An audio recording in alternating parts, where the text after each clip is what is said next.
That's fucking cool.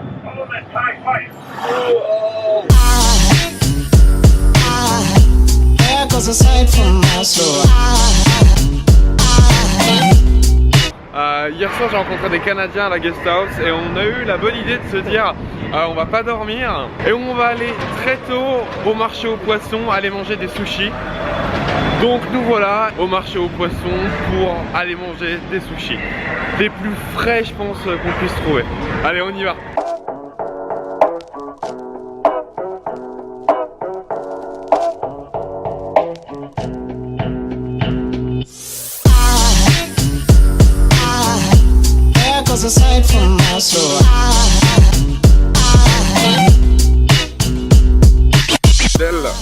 Le Canadien m'a expliqué que apparemment c'est le plus gros marché aux poissons du monde, celui de Tokyo.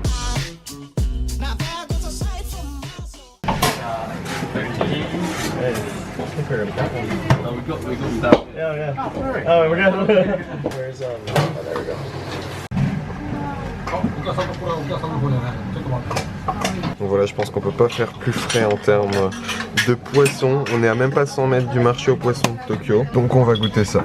C'est définitivement le meilleur sushi que j'ai mangé de ma vie.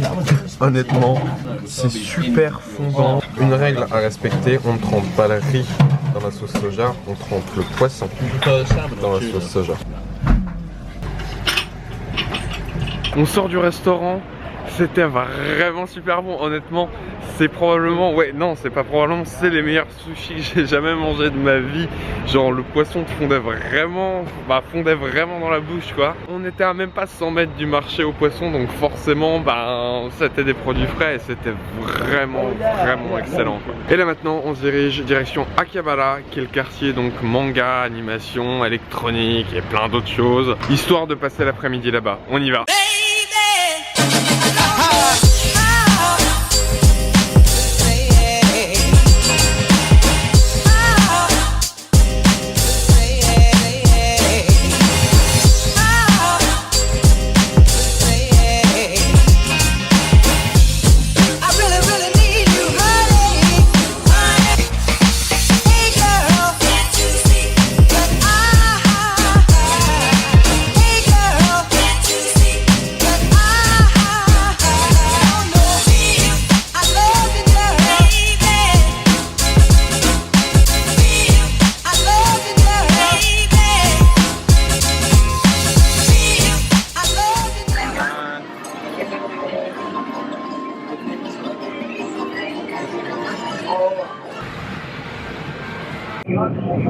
Okay, right? Oh, that's insane.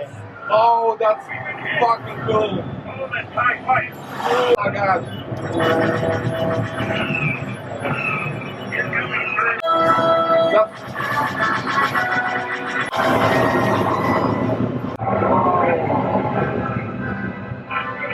Oh no! Oh, dang. Shit.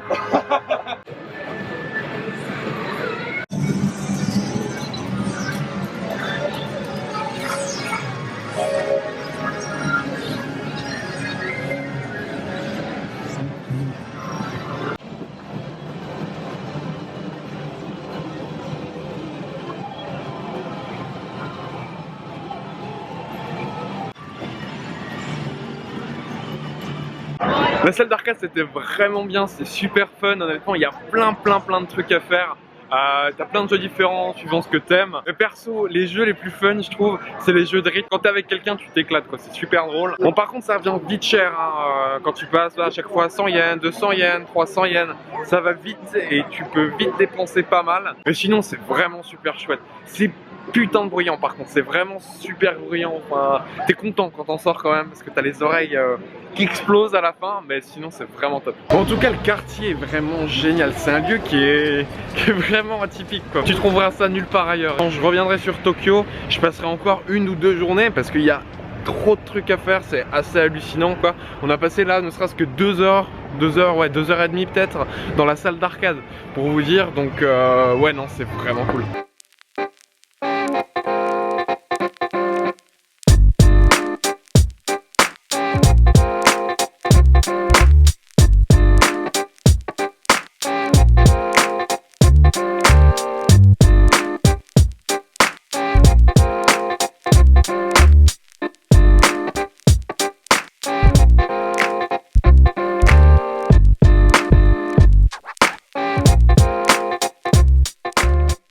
fait c'est des box que les particuliers peuvent louer pour mettre en vente leurs figurines en fait, pour exposer leurs figurines. Donc du coup c'est de l'occasion, mais en général c'est vraiment en très bon état et les prix sont plus intéressants que neuf forcément.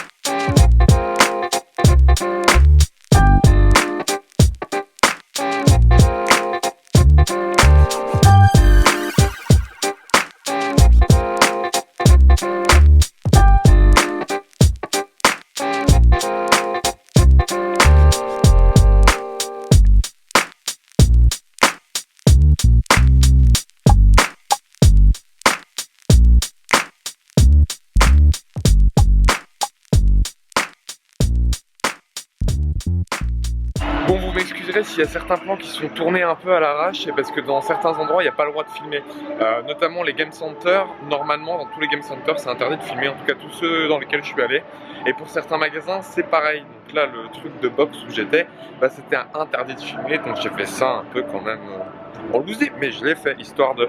Mais pour ce qui est des box avec les figurines exposées dedans, il y a un truc que j'ai du mal à comprendre, c'est que selon les box ça peut passer du simple au double en termes de prix, alors que c'est les mêmes figurines. Donc si jamais vous venez, faites attention, vérifiez bien un maximum de box, histoire de checker les prix et de vérifier que vous payez pas une figurine le double de son prix original. Je pense que c'est justement pour les touristes, il y en a qui essayent de faire une bonne plus-value entre guillemets sur leur vente. Donc faites attention à ça, checkez bien différents box, voir si vous pouvez pas trouver la figurine à un prix un peu moins élevé. Dans l'ensemble ça vaut quand même vachement le coup d'acheter ces figurines en box visiblement, parce que quand je fais le comparatif avec le neuf et surtout le comparatif avec le neuf en France, il n'y a rien à dire. Niveau prix, il n'y a rien à dire honnêtement. Tout ça là, c'est des figurines.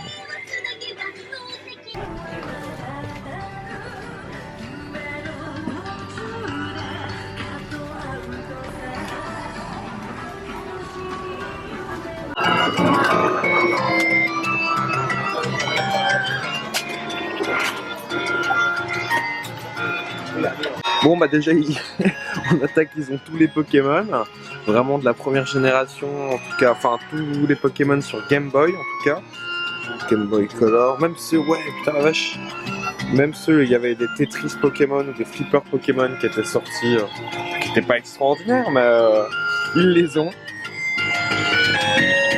Il y a vraiment un peu de tout, il y a tous les Mario qui étaient sortis sur GBA. Les Wario Wonderland aussi, les Kirby, Sonic, Zelda, Dragon Quest, il y a vraiment un peu tout. Attends, je rêve un jeu Olivier Tom. Je n'en connaissais absolument pas l'existence. Donc voilà aussi tu peux t'acheter une Nintendo 64 pour 45 € et quelques. Putain, il y a Bomberman, il y a Super Mario, il y a vraiment énormément de trucs. Oh, Majora's Mask. Il y a vraiment plein de choses. Ici t'as de la GameCube. Là tout le rayon c'est des jeux pour la Saturn. Tout ça c'est pour la PlayStation 1. Après là-bas tu vas vers la PlayStation 2. Tout ça c'est pour la Super Nintendo. Donc pareil, t'as du Bomberman, t'as plein de DBZ différents. Ouais, t'as plein de DBZ. Bon, je suis sorti du magasin, c'est hallucinant tout ce qu'ils ont. Il y a vraiment beaucoup de choses, et notamment beaucoup de choses qui ne sont pas sorties en France. Il y a plein de jeux, comme vous le savez sans doute, qui n'ont pas été importés en France et qui n'ont pas été traduits en français, ou même en anglais parfois, et ben ces jeux-là sont en vente ici. Type, il y a des jeux de manga, des adaptations de manga, que tu ne trouves ni en anglais ni en français, et ben qui ont été adaptés finalement en jeux vidéo, mais uniquement en japonais. Donc c'est assez amusant. Par exemple, Full Metal Alchemist, pour ceux qui connaissent, il n'y en a pas en français, il n'y en a que en japonais et je crois peut-être en anglais. C'est le gros problème, faut apprendre le japonais, mais c'est quand même grave badant de se retrouver en face de tout ça, vu la masse de trucs qu'il y a.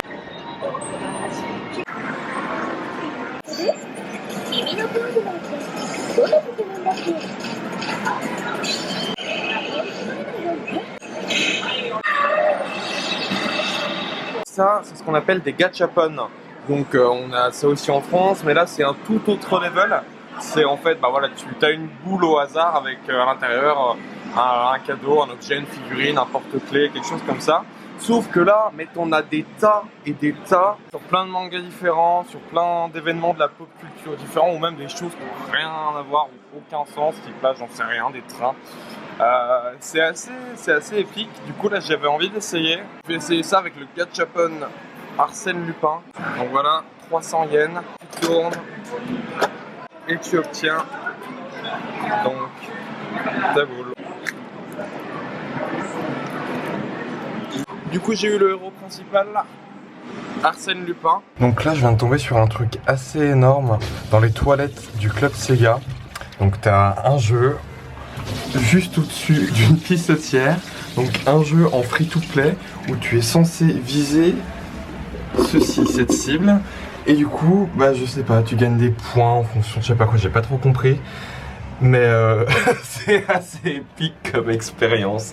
Donc voilà, t'as un free-to-play jusqu'au bout la salle d'arcade, mais vraiment jusqu'au bout quoi. Mais Akihabara, c'est pas uniquement les jeux vidéo, les mangas, les animés, c'est vraiment tout ce qui est relatif à l'électronique.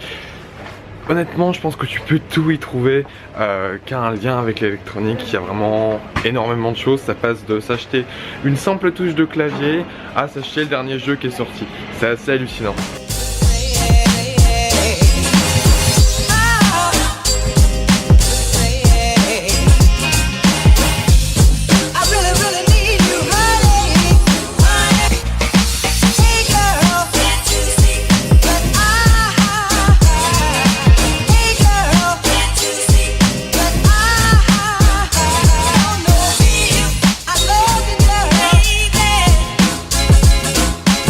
Akihabara, vraiment génial, c'est vraiment un rêve de gosse d'être là.